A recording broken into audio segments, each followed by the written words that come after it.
Toi qui prie. C'est l'apôtre qui prie.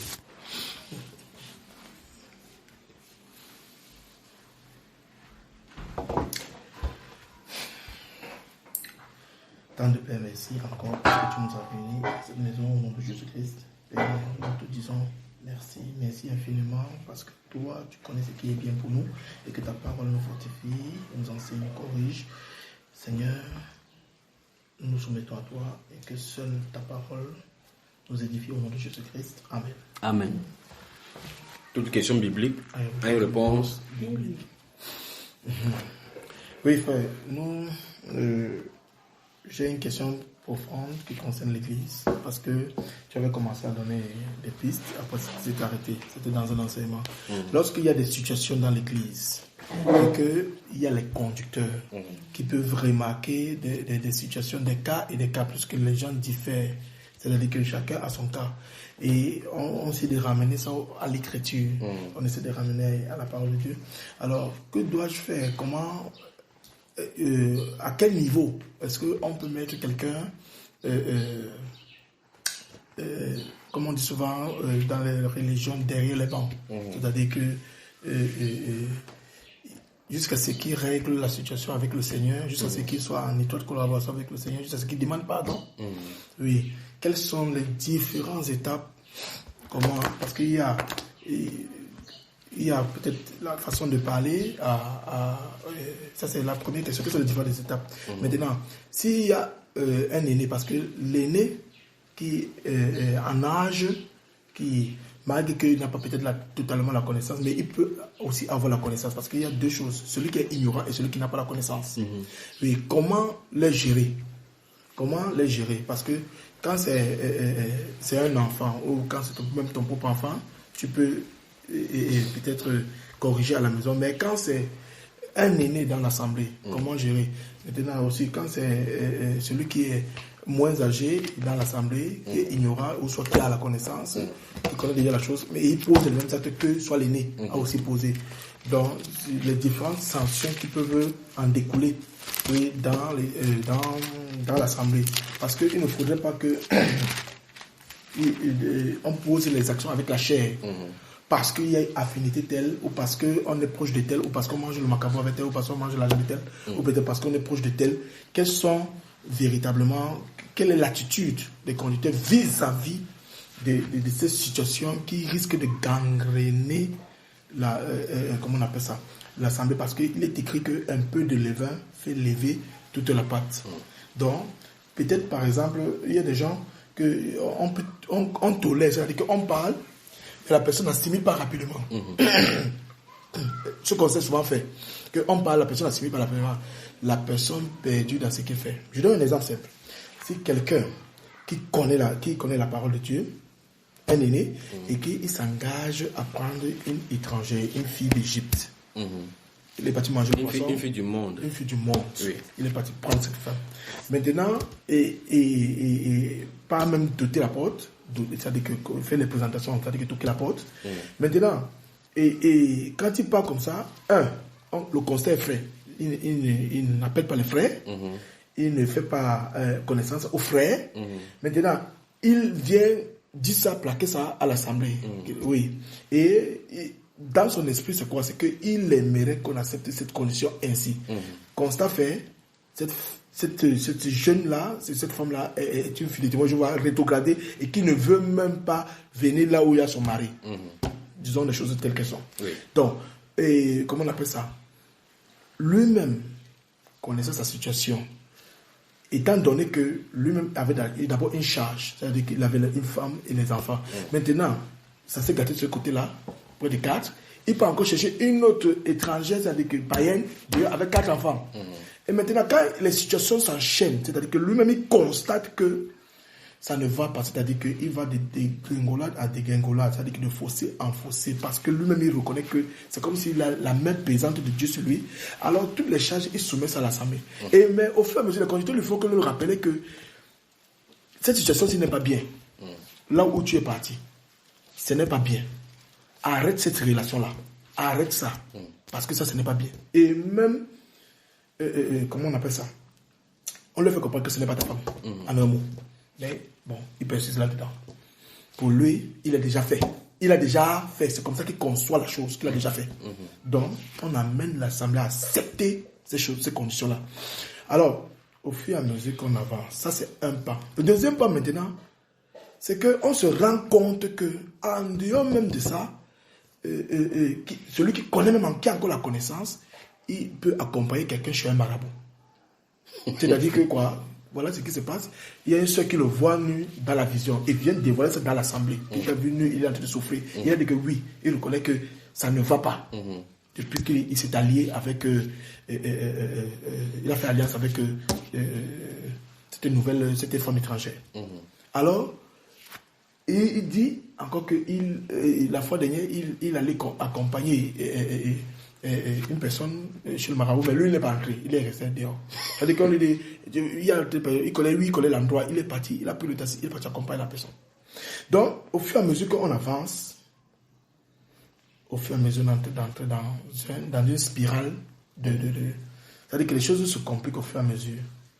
Ça ne va que... Alors, qu'est-ce que l'Assemblée doit faire? Parce que à un moment donné, les conducteurs commencent à se départager. Parce que là, a fait comprendre que si une autre personne vient ici dans l'Assemblée et que pose les mêmes actes, vous n'avez rien à reprocher parce qu'il y a quelqu'un qui est là qui a de faire les mêmes choses et vous ne dites rien.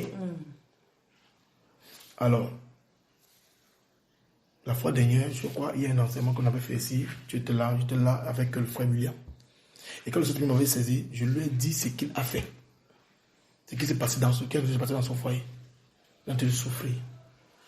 Et tu ne vas pas entraîner tout le monde là-dedans. Parce que tout ça, tu veux mettre ça sur le dos de l'Assemblée. Non, tu ne pourras pas entraîner tout le monde là-dedans. Alors, l'amour que j'ai pour lui, je dois lui dire la vérité et nous avons réunion ce soir. Donc, c'est pourquoi je veux être clair là-dessus. Je ne veux pas l'Assemblée que moi j'ai grandi et dans la parole que je connais depuis. J'ai dit, il y a des passages qui montrent qu'il faut parler avec douceur. Des passages qu'il faut réprimander la personne dans l'Assemblée pour qu'il y ait crainte dans les cœurs de tous ceux qui s'y trouvent. Afin que les mêmes choses ne se répètent pas au milieu de l'Assemblée. Parce que c'est de ça qu'il s'agit. Alors, qu'est-ce qu'on peut faire à ce niveau? Donc, les différenciations. Ok. Ouvrons d'abord, commençons par le livre d'Hébreux. Le livre d'Hébreux. On va lire plusieurs livres et on va tirer la conclusion. Ces cas spécifiques dont tu as parlé posent la problématique de la résolution de conflits dans les assemblées. Amen. Et ça peut toucher dans d'autres volets. Dans quel cas exclure quelqu'un de l'assemblée et dans quel cas quitter une assemblée. Quoi qu'il faut qu'on va emballer tout ça si vous le voulez bien. Amen. Hébreux chapitre 12 d'abord. Hébreux chapitre 12. Hébreux chapitre 12. Rapidement, pourquoi on avance?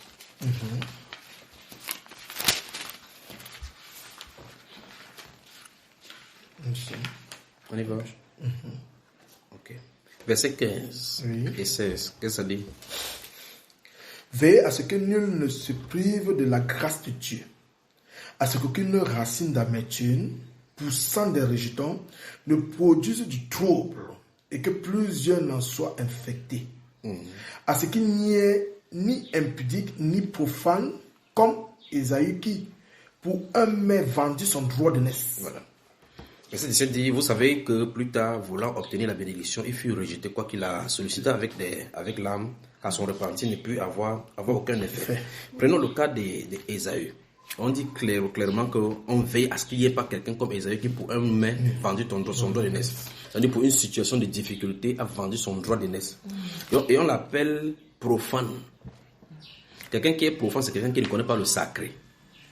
Et dans le livre de Lévitique au chapitre 10, la Bible déclare que les sacrificateurs étaient destinés à faire de telle enseigne que les gens qui sont de suivre la voie de Dieu discernent ce qui est profane de ce qui est impur.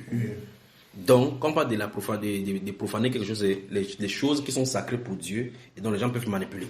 Maintenant, nous nous retrouvons au milieu de l'assemblée. La chose de l'assemblée ne se règle pas comme ceux du monde. Il y a un Corinthiens chapitre 6, Dieu par exemple parle du fait qu'on condamne, on amène les non-chrétiens, les chrétiens au niveau de de la police, et ainsi de suite. D'accord?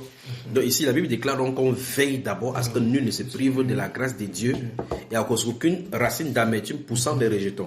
Quand on parle de poussant des rejetons, si vous avez une terre qui a été saclée, s'il y a un petit goujon, je ne sais pas ce que vous appelez, ce bourgeon d'épines qui commence à pousser là-bas, petit à petit, vous voyez l'herbe prendre tout l'endroit. Pour que le sol soit bien nettoyé et gardé, il faut seulement enlever les bourgeons là-bas. Et Dieu dit ici qu'on enlève tous ces bourgeons-là pour que ça ne soit infecté. Ça veut dire quoi? Ça veut dire que si quelqu'un est censé courir de trouble et que vous voyez très bien qu'avec l'image de ce qui en est d'arriver, plus il peut en être infecté, lui, il faut l'exclure. Maintenant, comment l'exclure? Tout à l'heure, dans ton propos lumineux, tu as parlé des derniers bancs. La première chose à faire maintenant, c'est que si on a de vouloir résoudre un problème de l'Église, on doit résoudre à la manière de la Bible. On ne résout pas à la manière des règlements intérieurs. Les règlements intérieurs des dénominations nous disent qu'on met les gens à dernier banc parce qu'ils classent dans leur dénomination les bancs en série. Ce qui fait qu'il y a de la fin jusqu'au début. Maintenant, quand vous êtes dans une maison maintenant où les chaises sont disposées, comment vous allez mettre quelqu'un? Vous allez mettre comment? Donc il n'y a pas de dernier banc dans l'Église du Seigneur. C'est-à-dire que ce n'est pas une exclusion, ce n'est pas une sanction qui est biblique. Maintenant, pour d'abord vérifier cela, nous venons de voir ici, qu'on doit veiller à ce qu'il n'y ait pas de trouble au milieu des chrétiens, n'est-ce pas? On doit aussi veiller à ce qu'il n'y ait pas d'impudique ni de profane. Donc, quelqu'un qui va profaner l'œuvre de Christ par rapport à sa difficulté. C'est qui là-bas? Emmanuel? Dépose la chaussure là. Dépose. Vous avez mis ça sur la porte pour que ça ne fasse pas de bruit. Ouvre la porte. Ouvre. Oui, ouvre. Voilà. Ouvre. Chaque fois qu'on enseigne, tu sors de nulle part pour venir déranger. Va t'asseoir là-bas.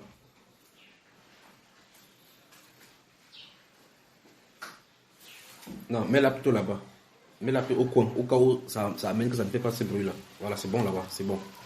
Toi qui es ici, Emmanuel, va là-bas. C'est ta mère qui t'assoit là-bas. Voilà. On peut y aller. Donc, maintenant nous allons établir quelque chose. On va construire au fur et à mesure. Allons dans 1 Timothée chapitre 3. Bon, je vais lire puisque j'y suis. Cette parole est certaine. Si quelqu'un aspire à la charge d'évêque, il désire une œuvre excellente. Il faut donc que l'évêque soit irréprochable, mari d'une seule femme, sobre, modéré, réglé dans sa conduite, hospitalier, propre à l'enseignement. Il faut qu'il ne soit ni adonné au vin, ni violent, mais indulgent, pacifique, désintéressé. Maintenant, voici le point où je voulais. Il faut qu'il dirige bien sa propre maison et qu'il tienne ses enfants dans la soumission et dans une parfaite honnêteté. Car si quelqu'un ne sait pas diriger sa propre maison, comment prendra-t-il soin de l'église de Dieu? Il ne faut pas qu'il soit un nouveau converti de peur qu'enflé d'orgueil, il tombe sous le jugement du diable. Il faut qu'il reçoive un bon témoignage de ceux du dehors afin de ne pas tomber dans l'opprobre et dans les pièges du diable. Donc, je vais prendre le verset 4 et 5 ici. On dit qu'il faut qu'il dirige sa propre maison. On parle de problèmes de conduite et là, dans ton propos, tu as semblé dire que les conducteurs sont divisés sur la façon de résoudre. Ça ne devrait pas être ainsi au milieu chrétien. Les conducteurs sont des gens qui devaient être harmoniques entre eux et quand il y a une sanction, on prend une sanction unanime. On ne fait pas de vote de temps qui est d'accord pour qu'on fasse telle chose. Quand on va prendre l'église, quand l'église se lève pour prendre une décision, l'église, c'est pas comme à la semaine, on dit qu'il y a 32% qui ont refusé. Ça doit être unanime. Parce que quand cette décision est prise de façon unanime, le Saint-Esprit, dans le ciel, signe le mot d'ordre. Maintenant, le point que je voulais souligner ici, c'est, on dit que l'évêque doit diriger sa propre maison et tenir ses enfants dans la soumission. Et la Bible nous enseigne ici que, en fait, pour que quelqu'un soit un bon dirigeant, c'est sa maison qui est le lieu d'entraînement. Ça pose donc la problématique dans même des dirigeants. Est-ce que les dirigeants ont qualité de diriger selon le Seigneur? Est-ce que leur propre foyer en est digne? Si tel est le cas, on avance dans le suivant. Est-ce qu'ils maîtrisent les différents rouages de résolution de conflits? Parce qu'en fait, au milieu même des dirigeants, ce n'est pas tout le monde qui est censé être amené dans le truc de conflit. Dans le code de la justice, vous voyez que tout le monde sort de l'école de la magistrature, ce n'est pas tout le monde qui est habilité à juger. C'est pour ça qu'on nomme les juges. Il y a le collège des juges parce que ceux-ci sont habilités à juger. D'autres personnes peuvent parcourir comme procureur. La Bible déclare donc à 1 Corinthiens, il dit, n'y a-t-il pas au milieu de vous quelques sages qui peuvent juger entre les frères? Donc au milieu chrétien, il y a des gens qui ont les grâces de juger. C'est pas que c'est tout le collège de l'ancien qui doit faire, non. Il y a parmi les anciens ceux qui dirigent. Parmi les anciens ceux qui sont habilités à donner les exhortations. Parmi les anciens, non. S'il arrive que vous êtes peut-être 5, 6 qui font partie du collège des anciens, des dirigeants, alors que parmi vos 3 ou 2 se réunissent et prennent des décisions, il y en informe les autres. Ça, c'est la première des choses qui en ressort. Donc, le point de 1 Timothée, Hébreu nous dit clairement qu'on doit veiller à ce que rien ne pousse pour infecter les gens. Comment non veiller? C'est ça, c'est les surveillants qui le font. C'est pour ça qu'ils sont là, ce sont les veilleurs. Deuxième chose, pour que ces veilleurs fassent leur travail, il faut qu'eux-mêmes, leur propre maison, qu'ils respectent les conditions comme on a dit ici tout à l'heure. D'accord? Continuons maintenant. Mais l'une des choses, les grandes choses maintenant, la fondation que je voulais mettre maintenant, c'est que quand il y a une chose en milieu chrétien qui ne va pas, comme dans le cadre biblique, on interroge d'abord le Seigneur pour savoir ce qu'il en pense. Allons interroger d'abord le livre des Nombres, chapitre 15. Nombres, chapitre 15, il va lire un extrait, un autre là-bas. Nombres, chapitre 15. Oui, on y va. Voilà.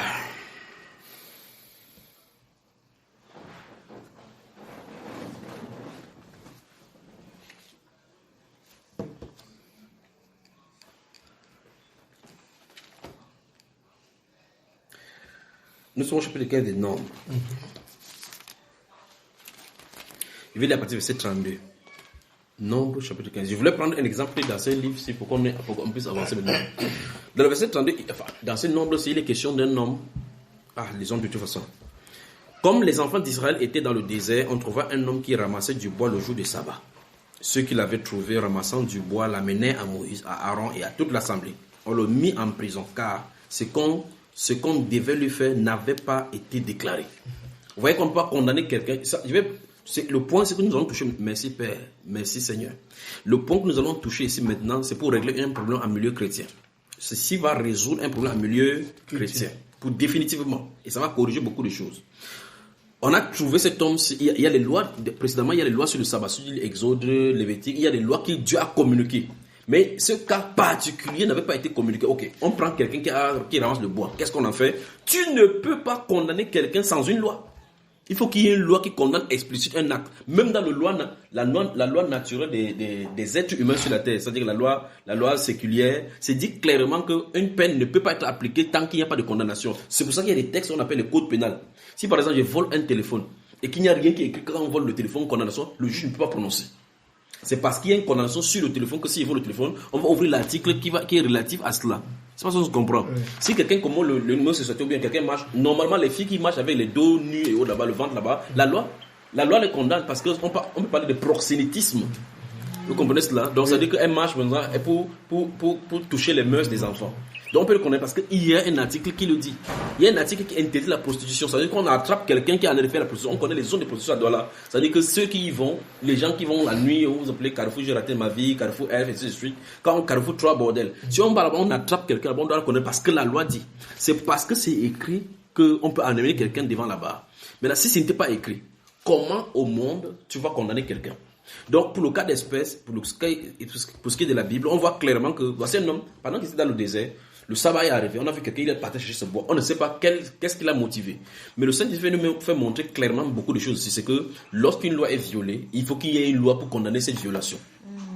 Et quelqu'un ne doit pas lui-même initier sa propre condamnation. Comme par exemple le cas nous avons fait, on va au milieu chrétien, on dit qu'on va isoler la personne au banc des touches, ou comment tu appelles cela, dernier banc, pour que la personne se réconcilie au Seigneur. Comment vous allez savoir que la personne est réconciliable au Seigneur? Vous comprenez, n'est-ce pas? Donc, on va toucher tout cela. Mais le cas de cet homme-ci, de Nombres, chapitre 15, nous règle beaucoup de problèmes au milieu chrétien. On dit, comme les enfants d'Israël étaient dans le désert, on trouva un homme qui ramassait du bois le jour du sabbat. Le cas de ramasser le bois du jour du sabbat n'avait pas été révélé. Donc, Moïse ne pouvait pas le condamner. Quelle condamnation devait-il donner? Mais l'attitude de Moïse nous donne clairement, en tant que conducteur, que nous devons vérifier que ce que nous sommes voulu appliquer à l'un ou l'autre soit des choses de Dieu. Parce qu'en réalité, si nous faisons quelque chose en prenant la position de Dieu, c'est Dieu qui juge au travers de nous. Si nous sommes des conducteurs. Mais si nous prenons l'ordre sur nous de vouloir appliquer une sanction sur quelqu'un sans que Dieu l'ait ordonné, nous prenons la place de Dieu. C'est terrible. Maintenant, Moïse pouvait dire, ok, cet homme-là, brûlez-le avec son bois. Il pouvait dire, désormais, attachez-le chaque samedi, il sort par deux. Il pouvait dire, ok, il va courir tout le monde Sinaï, faire le tour du monde Sinaï 7 fois pour sa punition. Il y a autant de punitions qu'il pourrait faire. Mais puisque ce n'est pas Moïse qui a ordonné le sabbat, puisque Dieu qui a ordonné le sabbat, il faut que Dieu donne la sanction. Amen. Amen. On l'a mis en prison car ce qu'on devait lui faire, nous sommes au verset 34, n'avait pas été déclaré. Parce que sur lui précédemment, il n'y a pas un truc. Parce que Dieu a seulement dit que vous ne faites pas votre évidence civile. Il allait seulement chercher du bois. Le verset 35 dit, l'Éternel dit à Moïse, cet homme sera puni de mort. Donc la sanction est sortie. Toute l'assemblée le lapidera hors du camp. Voilà la sanction qui a été donnée. Mais au préalable, on l'a mis en prison pour voir ce qu'il va en faire. Donc le point ici, c'est quand quelqu'un commet quelque chose que les dirigeants ne connaissent pas, il faut consulter le Seigneur pour savoir quel cas appliquer. Vous voyez ça? Toute l'assemblée le fit sortir du camp et le lapida et il mourut comme l'Éternel l'avait ordonné. L'Éternel dit à Moïse, maintenant une loi va sortir. Parle aux enfants d'Israël et dis-leur qu'ils se fassent de génération en génération une frange au bord de leurs vêtements et qu'ils mettent un cordon bleu sur leur frange au bord de leurs vêtements. Quand vous aurez cette frange-là, vous le regarderez et ainsi de suite. Donc nous voyons clairement ici que le monsieur a été mis en prison pour voir la sanction. Il avait commis le péché d'aller au jour du sabbat chercher du bois. Mais le point c'est qu'il n'y avait pas encore été donné de sanction pour ces cas-là. Quand il a mis le sanction, il a consulté Dieu, Dieu a dit lapidez-le hors du camp. Maintenant, vous remarquez que lapidez-le, on pourrait savoir que parce que la Bible déclare que si quelqu'un transgresse le sabbat, devait être tué à mort. Mais hors du camp était important.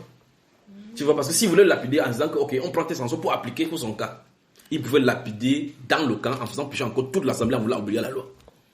Mais il y a hors du camp. Amenez-le hors du camp, lapidez-le là-bas pour que son péché tombe sur lui. Maintenant, si on le lapidait à l'intérieur du camp, sachant que tous ceux qui transgressent le sabbat doivent mourir, si on le lapidait dans le camp, le péché de ce sabbat-là rentrait dans le camp plus tôt. Amen. Donc ça dit que les sanctions divines doivent être prises conformément aux Saintes Écritures. S'il n'y a pas de façon explicite des choses ou bien des choses connexes, des choses qui peuvent être ramenées à ces cas précis, dans ces cas il faut consulter le Saint-Esprit. D'accord? Donc maintenant, Dieu donc, pour le cas, ça c'est pour le cas de l'Ancienne Alliance, Dieu a donné le surnaturel aux dirigeants pour pouvoir contester et juger dans des cas spécifiques dans les Saintes Écritures.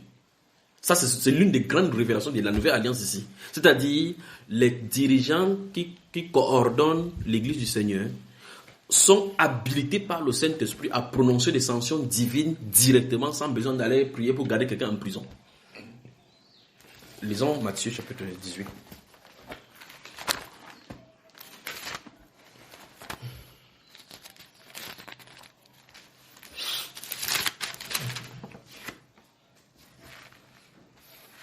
Regardez.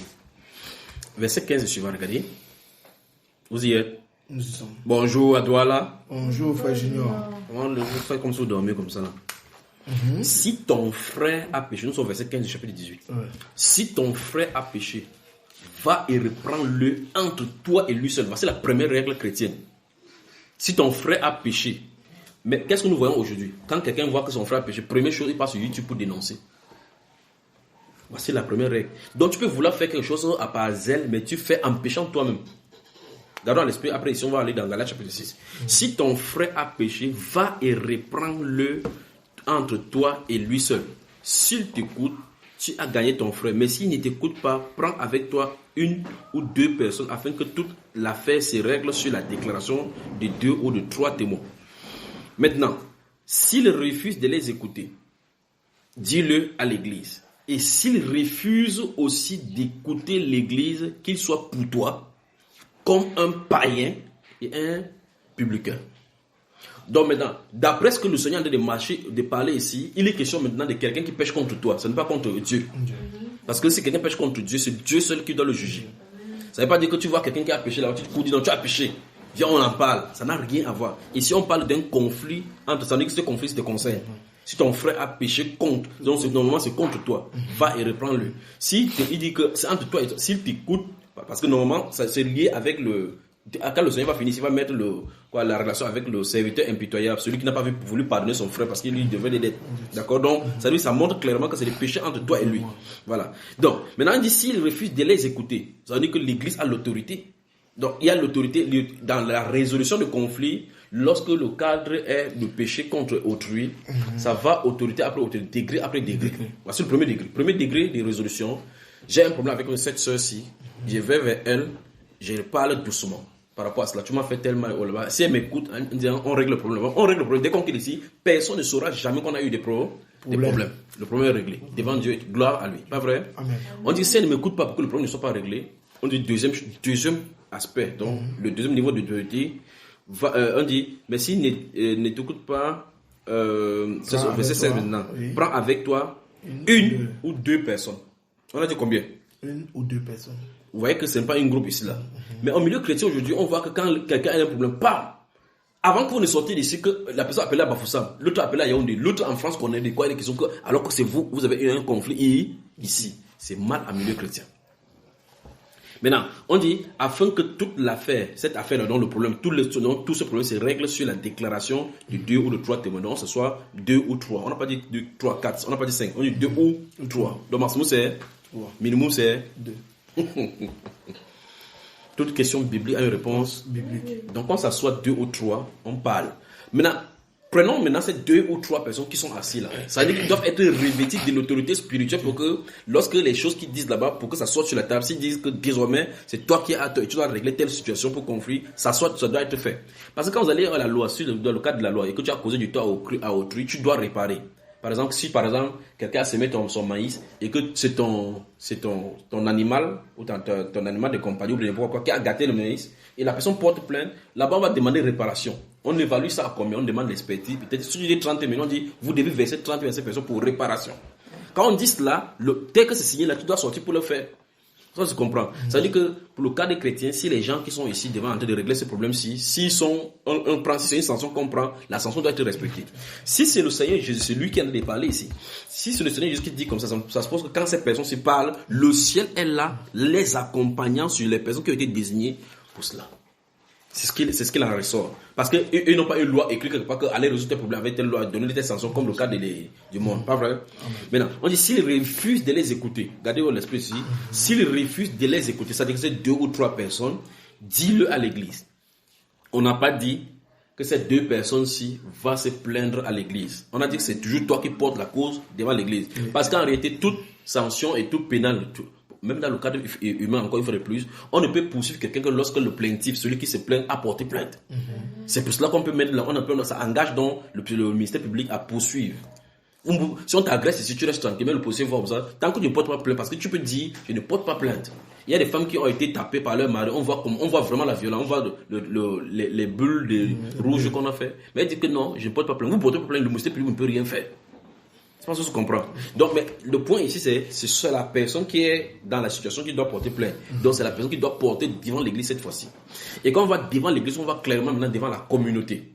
Maintenant, on dit, et s'il refuse aussi d'écouter l'église, une fois de plus, ça veut dire que Dieu a mis dans la grâce sur cette personne de 2 ou 3 de pouvoir résoudre le problème.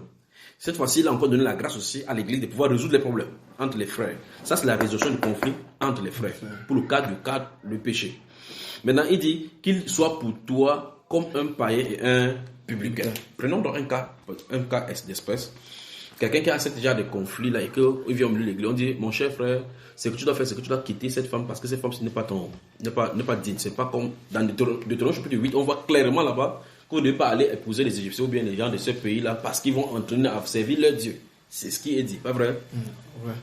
Maintenant, si ce problème est réglé de cette façon, si on arrive devant la personne dit non, je peux prendre l'engagement sur moi, que ça, même si ça fait n'importe comment, je prends, c'est ma femme, je l'aime comme ça là. Il dit quoi? Qu'il soit pour toi comme quoi? Un païen et un publicain. Donc ça veut dire qu'il assume toutes les choses, les conséquences qui vont en découdre là-bas. C'est pas à l'église de s'assumer cela parce qu'elle a été avertie par l'église. L'église ne doit pas prendre son par rapport à quoi que ce soit. On avance? Alors, frère. Oui. Il faut qu'on soit explicite. Oui. Parce que peut-être que je ne comprends pas bien. Il assume, ça veut dire que est-ce qu'il sera encore avec l'église, au milieu de l'église? On arrive, je parle des sanctions, de l'engagement de l'église pour soutenir sur quoi que ce soit. Parce que toute contribution vous faites, vous contribuez dans l'iniquité. Vous allez favoriser dans l'iniquité. D'accord? Ça c'est autre chose. On arrive maintenant au niveau des sanctions, donc corporellement parlant. D'accord? C'est là on avance. 1 Corinthiens chapitre 5. 1 Corinthiens, le chapitre 5. Une fois de plus, on va lire. Vous avez ouvert le chapitre 5, n'est-ce pas? Faisons un peu au chapitre 6. Disons que les gens vont revenir au chapitre 5. Ok. Chapitre 6. Regarde, nous venons de lire Matthieu chapitre 18. Maintenant, le verset 1 du chapitre 6 dit: quelqu'un de vous, lorsqu'il a un différend avec un autre, ose-t-il plaider devant les injustes et non devant les saints? Donc, la plainte doit être portée devant les saints et non devant les injustes. Donc, ça veut dire que les problèmes chrétiens se règlent d'abord entre les chrétiens. C'est ce qu'il dit là-bas. Et c'est ce que le Seigneur Jésus est en train d'enseigner tout à l'heure dans Matthieu chapitre 18. N'est-ce pas? Ne savez-vous pas que les saints jugeront le monde? Et si c'est par vous que le monde est jugé, êtes-vous indigne de rendre les moindres jugements, comme les gens disent que tu me juges là. Voici ça. Ne savez-vous pas que nous jugerons les anges et nous ne jugerions pas à plus forte raison les choses de cette vie? Dans le conflit de cette vie-ci, c'est de l'autorité de l'Église de juger. On avance. Quand donc vous avez des différends pour les choses de cette vie, ce sont des gens dont l'Église ne fait aucun cas que vous prenez pour juge. Je le dis à votre honte. Ainsi, n'y a-t-il pas parmi vous un seul homme sage qui puisse prononcer entre ses frères? Donc, on doit trouver des hommes sages qui doivent prononcer. Et cette personne ne peut pas prononcer, il ne peut pas prononcer le genre de choses. Nous sommes qui ici? Il ne peut pas prononcer n'importe quoi. Il ne peut pas prononcer comme si c'est Dieu qui était là. C'est la place, c'est le jugement que Dieu prononcerait. C'est pour ça qu'il faut prononcer selon la sagesse. Amen. Si quelqu'un ne connaît pas, c'est pour ça que généralement pour le cadre les plus compliqués au milieu chrétien, c'est le cas de mariage. Entre les gens, quand tu trouves quelqu'un, c'est mon mari, c'est pas mon mari, je vais quitter, je vais pas quitter. Quand tu ne connais pas, il faut dire, allez prier Dieu.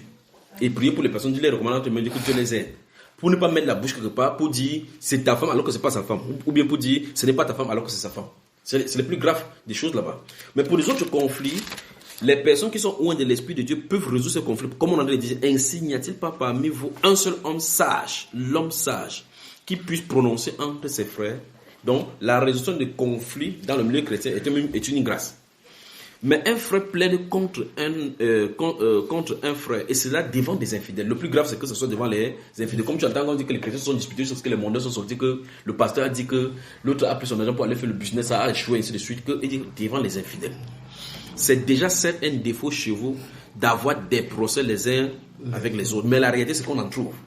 Maintenant, ça veut dire que si la Bible en train de parler maintenant, dans 2 Corinthiens, 1 Corinthiens, ça suppose que même à l'église naissante, il y en avait. Si c'est autant des apôtres que l'apôtre Paul était physiquement là, les gens et puis étaient là physiquement, à combien faut raison nous qui sommes éloignés de 2000 ans? Donc ça veut dire que ces conflits que nous avons aujourd'hui au milieu chrétien n'est pas nouveau. Ils avaient eu cela. Mais la façon dont Dieu leur a permis de régler ça pose la fondation pour nous aujourd'hui pour pouvoir résoudre ces conflits. Mais ici, il a de vouloir préciser le fait d'ailleurs même qu'il y a le fait même qu'il y ait conflit entre les chrétiens, c'est déjà un problème. Mais comme nous sortons de backgrounds différents, il y aura des conflits. Mais le point c'est, le fait qu'il y ait des conflits au milieu de nous ne doit pas nous permettre de dire, comme il y a des conflits, les chrétiens ne sont pas unis. C'est pas ça dont il est question. C'est parce que nous venons des backgrounds différents et des sociétés différentes. Et ça va toujours causer des conflits. Mais Dieu a trouvé la porte de sortie pour résoudre ces conflits-là. Ces conflits-là ne doivent pas en aucun cas se retrouver sur la place publique. C'est ce qu'il a de vouloir montrer. Mais la Bible déclare verset 8, mais c'est vous qui commettez l'injustice et qui dépouillez. Et c'est envers des frères que vous agissez de la sorte. Ne savez pas que les injustes ne retournent pas le royaume de Dieu, ni vous injurez pas, ni les impudiques, ni ceci, ainsi de suite. Donc, ici, on parle de la résolution du conflit et comment entre les frères, ça ne doit pas se retrouver devant les infidèles, mais les frères juges devaient le faire. Maintenant, rentrons donc au chapitre 5. Que Dieu vous bénisse. Amen. J'espère que les questions que je posais, quand il va répondre là, quand il va commencer à sortir des décrets, là, ça ne doit pas faire mal. Amen. Ok. Chapitre 5. On entend dire généralement qu'il y a parmi vous de l'impudicité. Et une impudicité telle qu'elle ne se rencontre pas même chez les païens. C'est au point que l'un de vous a la femme de son père. Et vous êtes enflé d'orgueil et vous n'avez pas été plutôt dans l'affliction afin que celui qui a commis cet acte fût mis au dernier banc. La haute du milieu de vous. Il est de côté du milieu de vous. Ça, c'est clair. Donc, pour préserver dans les dénominations, les finances et autres, parce que c'est la personne qui est dans les derniers bancs peut donner ses offrandes, ça ne dérange pas. C'est dîme. C'est dîme, ça ne dérange pas parce que. Que Dieu nous vienne en aide. Si Dieu passe en revue, même les pasteurs doivent rester au dernier banc. Mais restons ici. Il dit, et vous êtes enflés d'orgueil et vous n'avez pas été plutôt dans l'affliction afin que celui qui a commis cet acte fût ôté du milieu de vous. Maintenant, mon grand frère parle ici de l'affliction. C'est vrai, on dit qu'en réalité, au milieu chrétien, si on est au milieu de l'assemblée et qu'on s'aime, si quelqu'un commet des tels actes, si l'église devait s'attester et entrer dans la repentance. C'est ce qu'il en est de parler. Vous m'entendez? Amen. Ça veut dire que, au lieu de, si on voit que de telles choses se trouvent au milieu chrétien, au lieu de continuer à prêcher sur l'amour, les finances et autres, comment réussir, on doit garder la prédication là et parler de la repentance pour amener Dieu et la personne à être réconciliés. Il dit, et vous n'en êtes pas dans l'affliction. L'affliction, parce que le cœur attristé, c'est ce cœur qui se répand, l'esprit brisé et contrit. Maintenant, il dit, afin que celui qui a commis de cet acte fût ôté du milieu de vous. Ôté, ça veut dire quoi, frère? Ça veut dire tout simplement qu'il ne doit plus être au milieu de nous. Voilà, c'est ça dont il est question ici. Donc on peut se dire, décret numéro 1, quand quelqu'un commet l'impurité et l'impudicité de tel acte-ci, comment on doit réagir vis-à-vis de lui? Il doit être mis à l'écart. Mis à l'écart. Pour moi, absent de corps, mais présent d'esprit, j'ai déjà jugé. Non, mais juge point ton frère. Il ne faut pas juger ton frère. C'est un problème.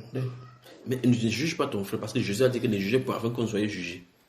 Mais celui-ci dit qu'il a déjà jugé. Il n'était même pas présent. Lui-même, il est loin, ça pas encore très grave. Il est loin. Il a seulement entendu. Regarde verset 1. On entend dire. Donc, l'apôtre Paul a jugé sur le dit. Au chapitre 3, là, il va dire que j'ai entendu par les gens de Chloé. Donc, les gens de Chloé sont venus, on s'est dit que frère, c'est grave à Corinthe. Il a dit, ah bon, il dit que je juge. Et il dit, je le crois en partie. Amen. Amen. Maintenant, il dit, mais présent d'esprit. Parce qu'il connaît l'esprit des Corinthiens. J'ai déjà jugé comme si j'étais présent. Celui qui a commis un tel acte. Il n'a pas jugé toute l'assemblée. Il a jugé la personne. Quel est ce jugement? Au nom du Seigneur Jésus. Il vient d'amener ça au ciel. Gardez voir l'esprit dans Jean chapitre 20. Verset 22, quand il dit, venez souffler sur ses disciples, il dit, celui à qui vous pardonnez le péché sera pardonné. Celui à qui vous retiendrez les péchés, il vous fera reprendre. Vous imaginez que Dieu donne un tel pouvoir aux hommes sur la terre, frère? C'est-à-dire le pouvoir de fermer le ciel à quelqu'un, le pouvoir d'ouvrir. Je ne parle pas du pouvoir de pape là, que les catholiques disent que tu es pardonné mon fils. Il va se des questions. Je parle des gens où on de l'esprit de Dieu envoyé authentiquement. C'est pour ça que quand quelqu'un s'amène vers un prophète de Dieu, il commence à blaguer alors qu'il est sous l'onction. Les gens ne savent pas ce qui peut leur arriver. Vous voyez dans le livre des 2 rois comment le monsieur là, quand Élisée a prophétisé que demain il y aura ici, alors que le monsieur a dit quand il y aura la fenêtre au ciel, subitement il s'est tourné, vous voyez ce qui est arrivé. Vous voyez avec Élisée comment il a fait 42, les enfants ont été dévorés. Vous voyez cela, n'est-ce pas? Donc il faut faire attention quand quelqu'un est sur onction. Vous voyez comme Paul l'apôtre sur onction, pendant qu'il en est parlé là-bas, le garçon de bas, Jésus a commencé à faire des. Comment il s'appelle encore? Celui-là, il a dit, ah non, il fait ces histoires. La Bible dit que Paul s'est tourné vers lui, il a dit, il a rendu aveugle. Les armes offensives et défensives. Donc vous voyez clairement qu'il faut faire attention avec les gens qui sont sous onction. Donc il peut te fermer le ciel. Ce n'est pas les insultes, c'est-à-dire que pas la qualité que les prédications se fâchent, ils insultent les gens sur ils appellent ça le pupitre là. Ce n'est pas ça dans toutes les questions. Parce que s'il dit que si je suis le Dieu du ciel, si c'est le Dieu du ciel, je t'ai maudit, ce n'est pas ça dans toutes les questions. Quand ça sort de cette façon dont j'en ai parlé, c'est un décret. Quand c'est un décret, c'est irrévocable. Amen. Donc, je ne parle pas des choses qu'on fait fâcher quelqu'un, on enlève un pasteur, il s'est fâché qu'on a donné les paroles de Marie, ça n'a rien à voir. Parce que si tu dis la vérité à un pasteur, il s'est fâché de maudit, ça ne marchera pas. Je parle de quelqu'un qui est dans l'exercice de sa fonction ministérielle en tant qu'apôtre ou bien prophète et tu es en train de l'outrager. S'il sort un décret contre toi, tu es mal barré. On continue ici. Il dit au nom du Seigneur Jésus. Il dit ici, quand Paul dit ça, il a ramené l'histoire au ciel. Il a amené le ciel dans le jugement. Tu vois cela? Donc il a amené le jugement au niveau du ciel. Au nom du Seigneur Jésus, vous. Il vient de mettre l'église en partie et mon esprit étant assemblé avec la puissance de notre Seigneur Jésus, qu'on soit livré à Satan pour la destruction de la chair afin que l'esprit soit sauvé au jour du Seigneur Jésus. Donc en réalité, il donne à Satan que Satan le tue. C'est terrible, pas vrai? C'est terrible. On continue. Nous allons voir maintenant. Continuons. C'est bien à tort que vous vous glorifiez. Ne savez-vous pas qu'un peu de levain fait lever toute la part? Quand il parle un peu de levain, un peu de péché, pas vrai? Amen. Faites disparaître le vieux levain afin que vous soyez une part nouvelle, puisque vous êtes sans levain. Car Christ, notre Pâque, a été immolé. Donc, ici, par exemple, on commence pour mettre pour la Pâque. Ici, il est question de la vie en Christ sans tache ni ride, parce que Christ, la solution du péché a été faite. Il vient de dire maintenant qu'on vit maintenant sans péché. C'est ça dans toutes les questions. Parce que c'est le problème ici. Il n'est pas question ici de la part. Il prend ça en image pour nous montrer clairement que le problème de Christ immolé était de résoudre le problème du péché. Et comme le Christ mourant pour le péché a été sacrifié, le problème du péché est réglé. On doit vivre une vie nouvelle. C'est ça dont il est question ici. Il dit célébrons donc la fête. Ici, ce n'est pas la fête de la Pâque. il parle maintenant de la marche en Christ.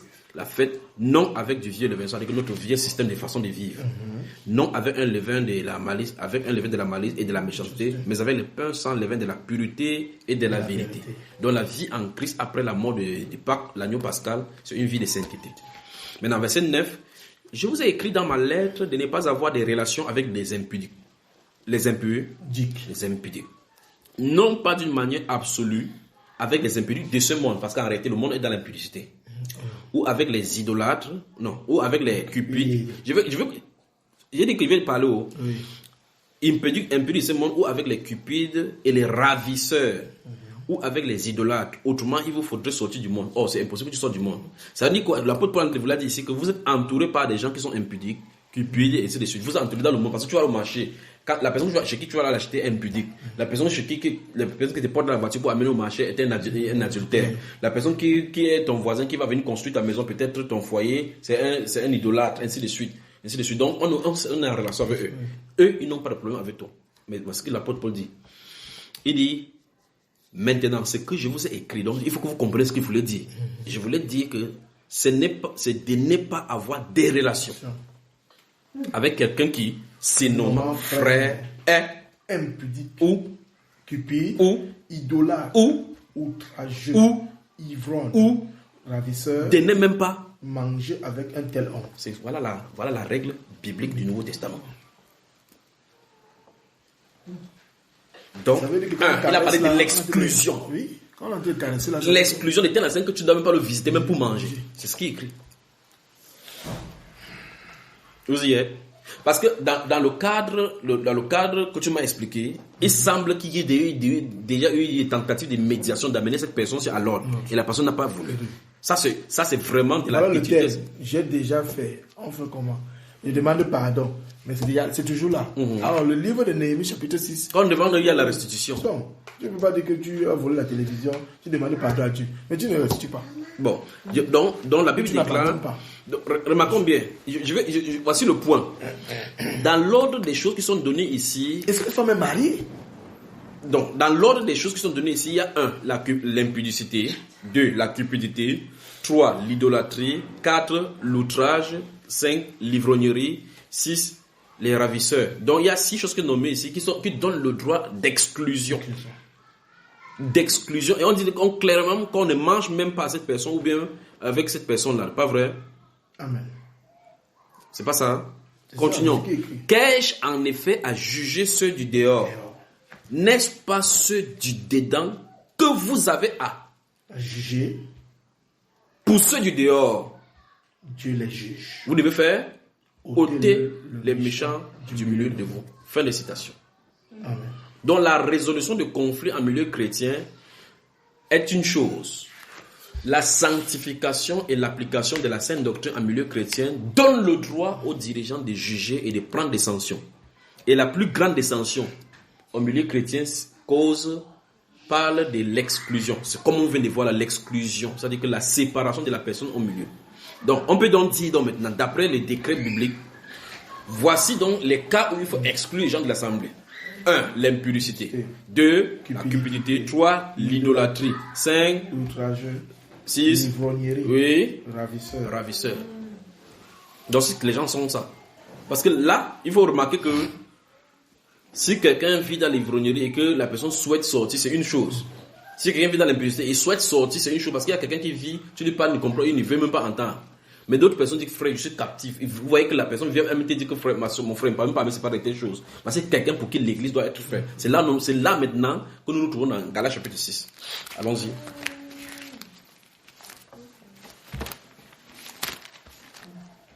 Vous voyez que vous allez voir qu'au milieu de l'assemblée, Dieu a toujours positionné des gens. C'est pour ça que la Bible parle des gens, vous qui êtes forts, vous devez supporter les faibles. En quoi est-ce qu'il est faible? Si la personne ne comprend pas comme une faiblesse, c'est un problème. S'il considère que c'est un faiblesse et que Dieu ne l'a pas encore délivré, vous, les dirigeants, vous devez les soutenir. On y va? Galates chapitre 6. Regardez le verset 1 et suivant. Frère, si un homme vient à être surpris en quelque faute, vous qui êtes spirituel, redressez-le avec un esprit de douceur. Prends garde à toi-même de peur que tu ne sois aussi tenté. Donc le ministère de résolution des problèmes au milieu chrétien est déjà même un problème de tentation. C'est vrai, on dit quoi? Le verset 6 nous montre clairement que ce n'est pas n'importe qui doit s'aventurer à aller résoudre un problème. Première chose, le critère des spirituels doit être résolu. Est-ce que la personne qui s'aventure pour résoudre le problème le fait spirituellement? Qu'est-ce qu'un non spirituel? C'est quelqu'un qui écoute de l'esprit et qui juge spirituellement.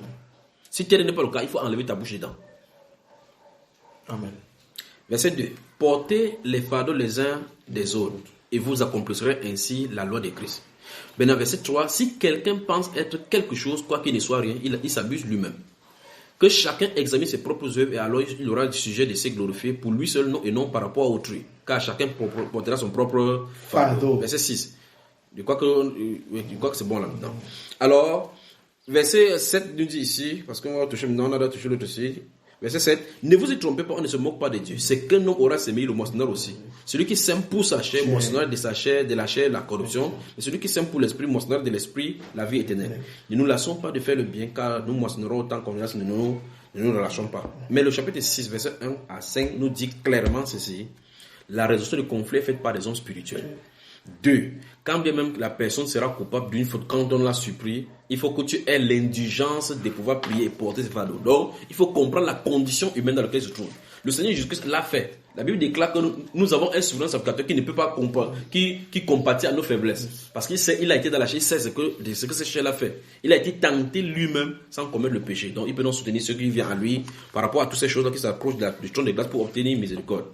Donc, le conflit se situe, la complication se situe quand vous avez quelqu'un qui a aimé ou bien qui s'est allié avec une femme comme parce que c'est les liens.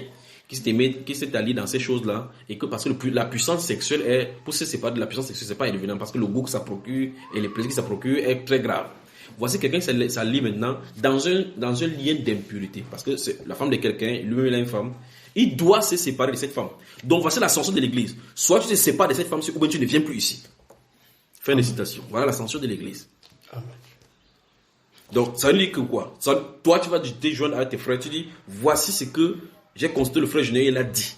La Bible dit ceci en prenant ce que nous avons vu là-bas. Cette personne doit être mise à l'ordre. S'il ne veut pas comprendre cet ordre-là, il doit quitter. Parce que la Bible déclare qu'on doit l'ôter du milieu. Sinon, comme tu as dit tout à l'heure, là, quelqu'un doit venir là-bas, quelqu'un va dire, ah non, ça veut dire qu'il y a le laisser aller ici. Vous comprenez? La liberté que Christ nous a donnée, ce n'est pas une liberté pour se cacher, pour vivre dans le péché. Amen. Donc cette liberté, c'est une liberté contrôlée par le Saint-Esprit. Et donc on doit marcher dans la liberté avec la loi de la foi. Amen. La foi a sa propre loi. C'est la loi de la sanctification. La grâce a sa propre loi. C'est la loi de s'éloigner du monde. On ne peut pas venir dire que je vis par la foi, nous ne vivons pas la grâce. Nous continuons à vivre d'après le monde. Amen. Amen. 2 Corinthiens chapitre 7.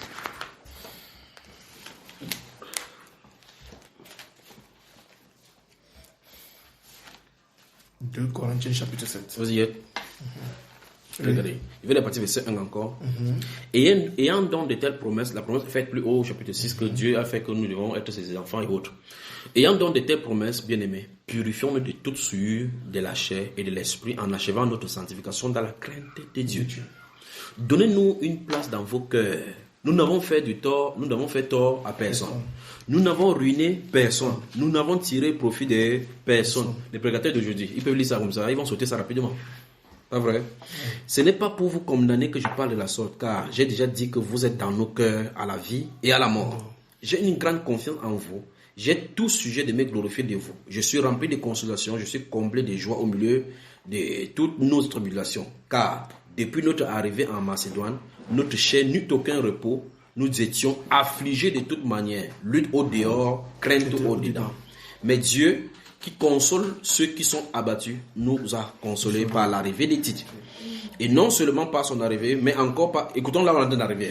Et non seulement par son arrivée, mais encore par la consolation que Tite lui-même ressentait à votre sujet. 2 points. Il nous a raconté votre ardent désir, vos larmes, votre zèle pour moi, en sorte que ma joie a été d'autant plus grande. Souvenez-vous, nous sommes dans 2 Corinthiens. Dans 1 Corinthiens chapitre 10, chapitre que nous avons lu tout à l'heure, il parlait des gens qu'il faut condamner, il a même amené au ciel. Et ici, il a parlé d'une consolation. Or, dans le chapitre 10, quand on va y rentrer, vous remarquez qu'il parlait avec un ton ferme parce qu'il avait vu qu'il y avait du désordre. Il fallait régler ce désordre-là.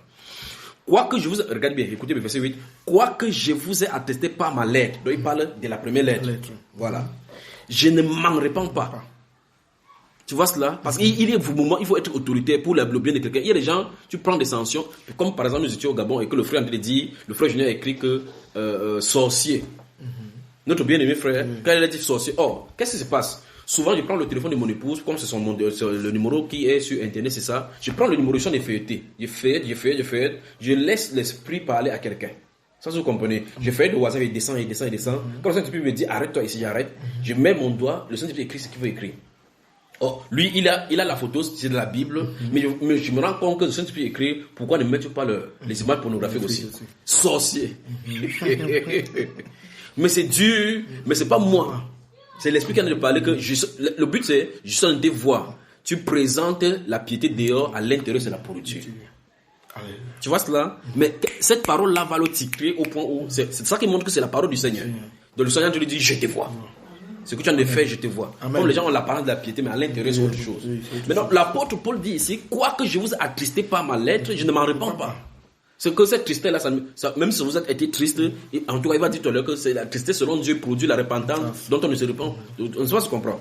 Il dit, et si je m'en suis repenti, car je vois que cette lettre vous a attristé, bien que momentanément.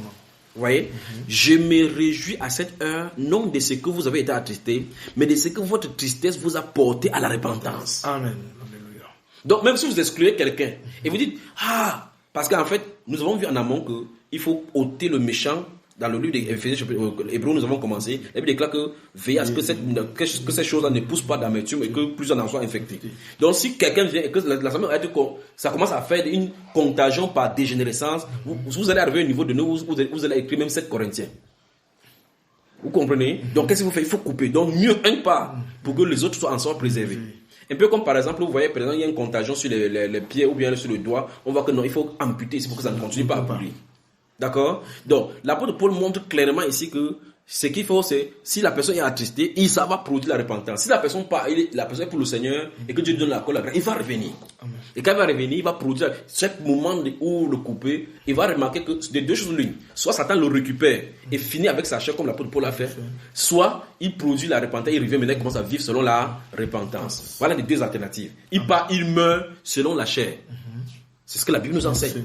Ou bien encore, il revient par la repentance. C'est le cas ici par rapport à l'apôtre Paul.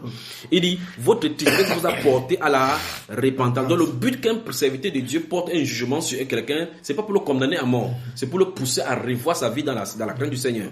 Car vous avez été attristé selon Dieu. Afin de ne recevoir de notre part aucun dommage. De notre part, pas de la part de Dieu. De notre part, aucun dommage. En effet, la tristesse selon Dieu produit une repentance à salut dont on ne se repent jamais. Alléluia. Amen. Tandis que la tristesse du monde produit la mort. Donc il ne faut pas faire du cadeau. Il faut prendre la sanction y afférent. Et voici cette même tristesse selon Dieu. Quel empressement n'a-t-elle pas produit en vous? Quelle justification, quelle indignation, quelle crainte, quel désir ardent, quelle zèle, quelle punition. Vous avez montré à tous égards que vous étiez purs dans cette affaire. Donc l'affaire dont il parlait dans 1 Corinthiens là.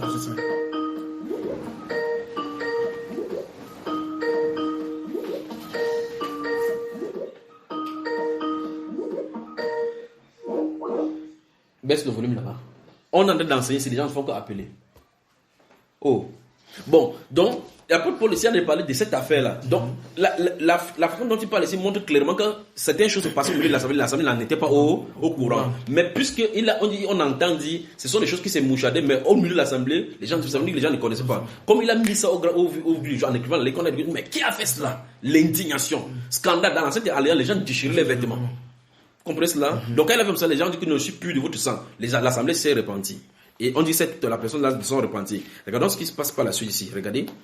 Il dit, verset 12. Si donc, je vous ai écrit, ce n'était ni à cause de celui qui a fait l'injure, ni à cause de celui qui l'a reçu. C'était afin que votre empressement pour nous fût manifeste parmi vous devant Dieu. C'est pourquoi nous avons été consolés. Mais outre notre consolation, nous avons été réjouis beaucoup plus encore par la joie des titres dont l'esprit a été tranquillisé par vous. Et si devant lui je me suis un peu glorifié à votre sujet, je n'en ai point eu de confusion, mais comme nous vous avons toujours parlé selon la vérité, ce dont nous sommes glorifiés auprès des titres, c'est de trouver être aussi la vérité. Il éprouve pour vous un redoublement d'affection au souvenir de votre obéissance à tous et de l'accueil que vous lui avez fait avec crainte et tremblement. Je me réjouis de pouvoir en toutes choses me confier en vous. Voici la confiance qui s'est renouvelée entre Paul et eux. Mais vous remarquez que quand il finit sa lettre là-bas, allons-y au chapitre 10 ici. Vous y êtes? Moi, Paul, je vous prie, par la douceur et la bonté de Christ, en moi, humble d'apparence. Donc il a l'apparence quoi? D'apparence quand je suis au milieu de vous. Donc vous le voyez comme ça, et plein de hardiesse à votre égard quand je suis éloigné. Donc quand il est éloigné, il est en état d'alerte. Je vous prie, lorsque je serai présent, de ne pas me forcer à recourir avec assurance à cette hardiesse dont je me propose d'user contre quelques-uns qui nous regardent comme marchant selon la chair. Si nous marchons dans la chair, nous ne combattons pas selon la chair, car les armes avec lesquelles nous combattons ne sont pas charnelles, mais elles sont puissantes par la vertu de Dieu pour renverser des forteresses. Nous renversons des raisonnements et toute hauteur qui s'élève contre la connaissance de Dieu et nous amenons toute pensée captive à l'obéissance de Christ. Donc vous voyez que le ministère de l'édification des conduits spirituels, c'est d'amener toute pensée captive, comme par exemple dans le cas de conflit dont on a parlé. Il faut amener ces pensées qui ont été captivées. Il a été soumis sous la tentation de Satan, il est tombé et puis dans le piège de l'ennemi, Satan l'a pris. Il faut faire tout pour le ramener.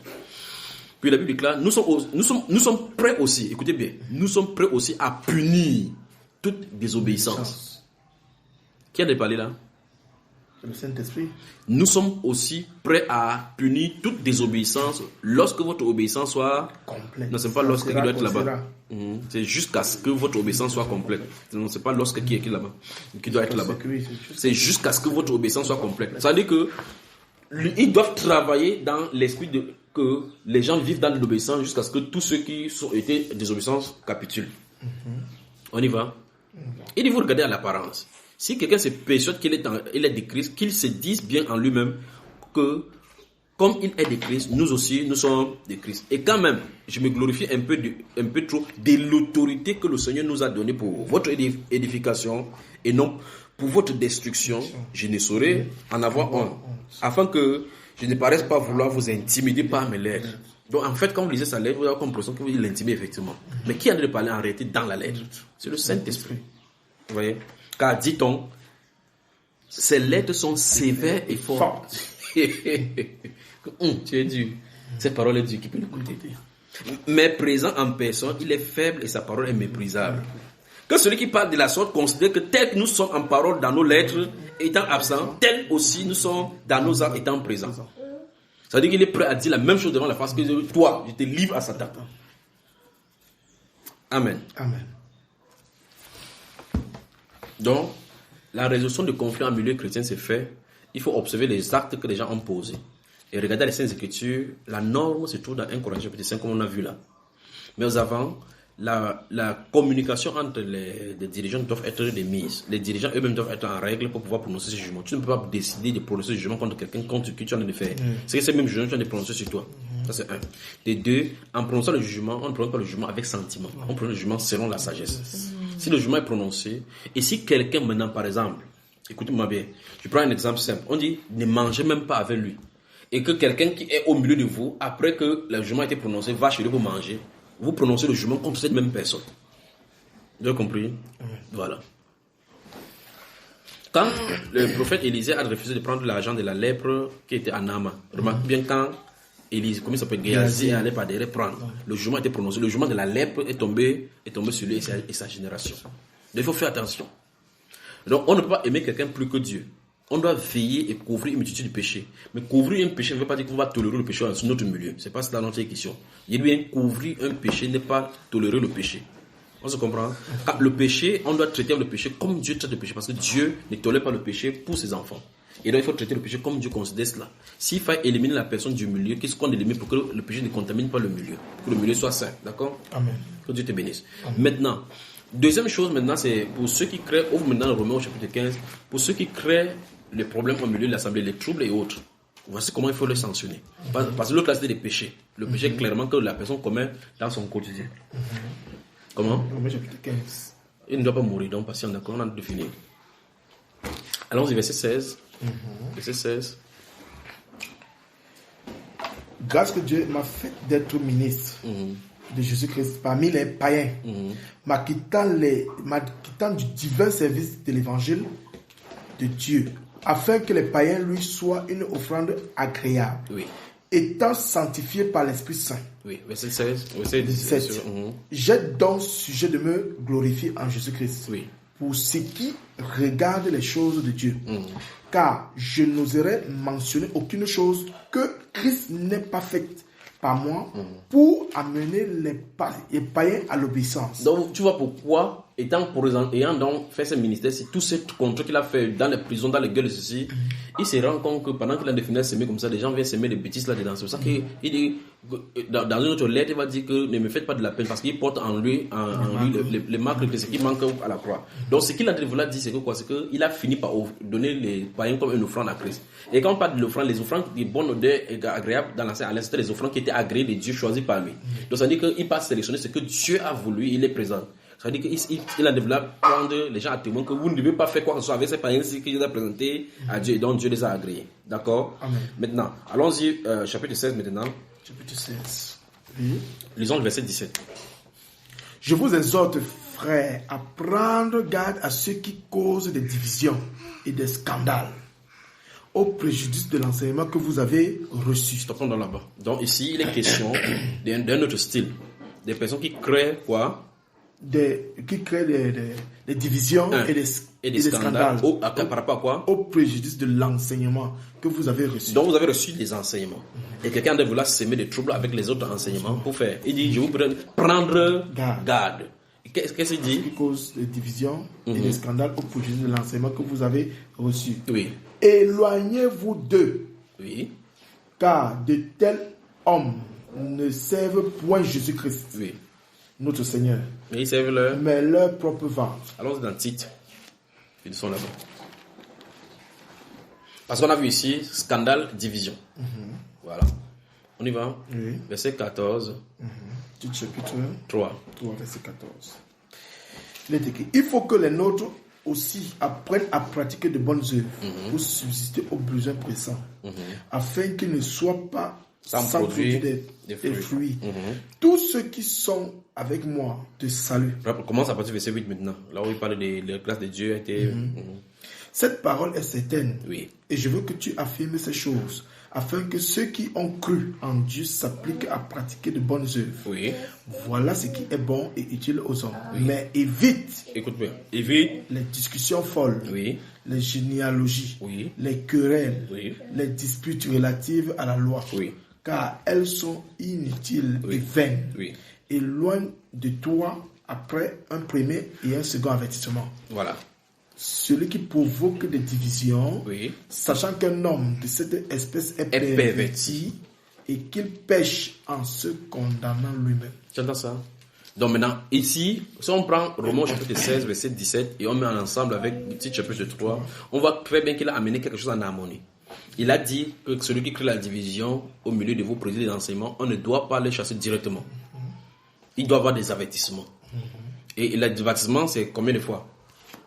Un premier et un second avertissement. Donc on ne doit pas faire 3 avertissements. Quand le Saint-Esprit a parlé, c'est comme ça. Après 2 avertissements, il faut s'éloigner. Que Dieu vous bénisse. Amen. Faites-en bon Usage. usage. Que Dieu vous bénisse. Amen.